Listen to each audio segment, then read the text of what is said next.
Delegates from the world's developing countries are gathering in Cuba. The group of 77 represents 80% of the planet's population. It's known as the G77. This year's focus will be on trade and technology. Our Latin America editor, Lucia Newman, reports from Havana. Leaders of the world's largest intergovernmental organization have arrived in Havana for the South Summit, the top decision-making body of the Group of 77. The G77 was formed in 1964 within the United Nations system by 77 developing countries that were demanding a new international economic order to give them effective control over their natural resources. Today, it's expanded to 134 members. The organization's goal is to allow these emerging countries from the so-called Global South to join forces to articulate and promote their economic interests, as well as strengthen their joint negotiating power on economic issues within the UN system. Not a formal bloc, but it's a negotiating bloc, which is very important at the time of negotiations inside the United Nations and all the different technical apparatuses that form part of the United Nations. China has been providing consistent political and economic support to the G77 since 1994, but it does not consider itself to be a member. That's why the meeting of the South Summit is called G77 plus China. This year's summit theme, chosen by the host, Cuba, is to improve trade, technology transfer, and innovation for developing countries. One of the most important chasms and inequalities in the international order is the exclusion of the countries of the Global South in processes of developing knowledge and access to science and technology. Promoting South-to-South cooperation is also a top goal. In many ways, the G77 is the flip side of the G7, the club of the world's most developed economies. But while the Group of 77 may not be the richest countries in terms of GDP, together they have the most resources, a none too small fact that reminds them of their strength in numbers. Lucia Newman, Al Jazeera, Havana. Walden Bello is the founder and co-chairperson of Focus on the Global South. That's a research and advocacy institute. He's also an international adjunct professor of sociology at the State University of New York. That's in Binghamton. And you're joining us from Bangkok today. Sir, what does the G77 believe in? What does it want?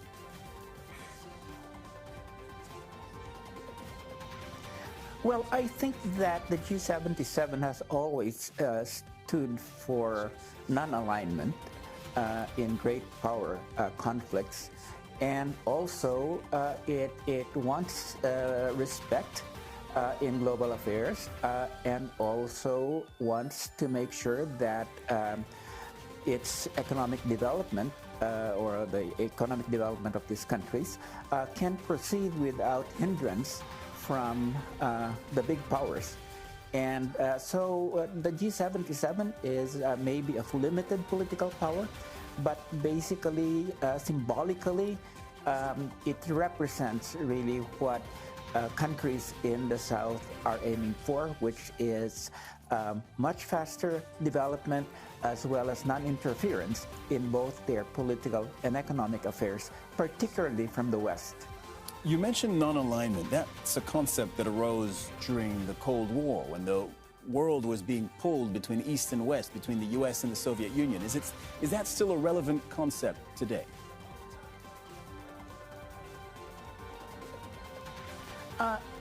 Yes, it is still a relevant concept. I think that we've seen how, if I'm not mistaken, most of the G77 countries have not allowed themselves to be pulled into the conflict in the Ukraine. Basically, they, yes, many of them did condemn Russian aggression, but beyond that, in terms of either being pro-Russian or pro-West, most of them have really not been pushed into a position on that, and they refuse to be pushed into a position on that. They're concerned at this point when it comes to the Ukraine-Russian conflict is that they continue to get the supplies of grain from the Ukraine and from Russia, and that the war does not interfere with this, which is the reason why many of these countries have been constantly calling for peace and negotiations between Ukraine and Russia, because it is affecting their food supplies, and they want to make sure that